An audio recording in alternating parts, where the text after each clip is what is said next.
La méthode Paler Ascending, donc palier ascendant, c'est le même concept, le même principe en fait que Paler Descending, sauf que, vous aurez compris encore une fois, on va alterner en fait l'objectif. Donc cette fois-ci, au lieu d'augmenter l'intensité sur le deuxième palier, on va diminuer l'intensité et augmenter le volume.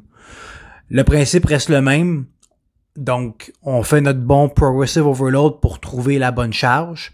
Pour le premier palier, en fait, on va maintenir le même niveau d'intensité pour les 3 séries consécutives. Donc, par exemple, ici, l'exemple, ça pourrait être 2, 2, 2, 3, 3, 3, si on prend le même exemple que pour la méthode Paler Descending.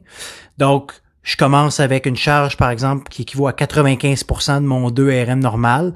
J'essaie de maintenir cette charge-là pour les 3 séries.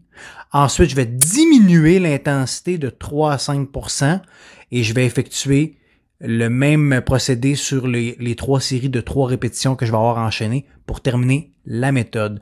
Donc, c'est encore une fois une méthode qui est un petit peu plus avancée cette fois-ci parce que justement, on commence avec un niveau d'intensité qui est beaucoup plus élevé et on essaie de résister avec une intensité qui est plus élevée en début de session et par la suite, on va le diminuer. Donc, l'avantage pour les gens qui sont plus forts ou qui sont plus forts au niveau du système nerveux, c'est que vous allez être capable d'utiliser généralement une charge qui est plus lourde dans votre 2RM que ce que vous auriez fait dans le descending. Et la diminution va être plus petite aussi pour le 3RM par la suite. Donc, et l'autre chose, c'est que ça fait un espèce de petit deload à travers la série. Donc, vous allez moins être fatigué neuralement pour votre prochaine session.